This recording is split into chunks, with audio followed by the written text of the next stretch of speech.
خدا عقل داده که فکر بکنید، اما نه اینکه هر کسی با عقلش فکر کرد نتیجه گرفت. نه، خدا دل داده که دوست بدارید، نه هر کسی با دلش گفت دوست دارم نتیجه گرفت. خیلی دوست داشتنی ها آدم رو بدبخت میکنه و خیلی فکر کردنی ها آدم رو بدبخت میکنه و خوشبخت هم نمیکنه. پس خدا عقل داده که فکر بکنید، در چیزهای خوب فکر بکنید تا نتیجه خوب برای خودت در نتیجه فکر کردن و برای جامعه بگیرید. یک نفر فکر میکنه برای خودش نتیجه میگیره و برای کل جامعه نتیجه میگیره. باور بکنید اگر ما خوب فکر بکنیم با این عقل خدادادی، نتیجه برای جامعه انسانی و اسلامی میگیریم که حتی آیندگان ما وقتی بعد از ما میان میگن خدا رحمتشون بکنه. درود بر اونهایی که خوب فکر کردن و خوب نتیجه گرفتن و اعمالشون و نتیجه افکار خوبشون که با این عقل خدادادی امروز ما داریم استفاده میکنیم.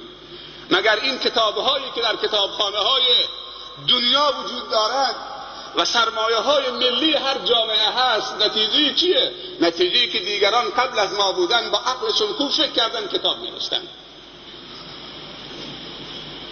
خوب فکر بکنیم تا خوب نتیجه بگیریم.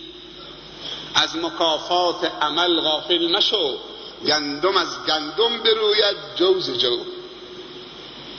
اولین چیزی که باید در اون فکر بکنید درباره عظمت خداست. هر چیزی که تو را به خدا نزدیکتر بکند باید همیشه در اون فکر بکنید. و میدان فکر دو تاست، یکی بدن خودت و یکی کل دنیا. در کل دنیا نگاه بکن تا به خدا برسی، تا به عظمت خدا پی ببری. حتی اگر شده در شبهای تاریکی که مهتاب نیست، در روستاها برو ساعت 12 شب برو پشت بام به این عظمت و بزرگی آسمان نگاه بکن. شاید در روز مشخص نشود، در تاریکی شب چشمتو از زمین بلند بکن، به آسمان نگاه بکن. اونجا هم دنیایی هست، عالمی هست، جهانی هست. خداوند رو با قدرت بشناس.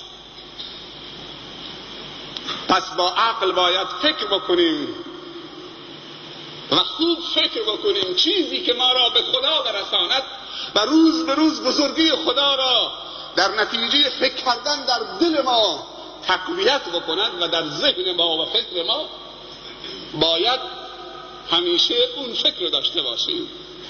الهی ای زبانها از تو گویا، جهانی از فروغت گرم و پویا. به کوه و جنگل و صحرا و دریا، تویی پیداتر از پیدا خدایا.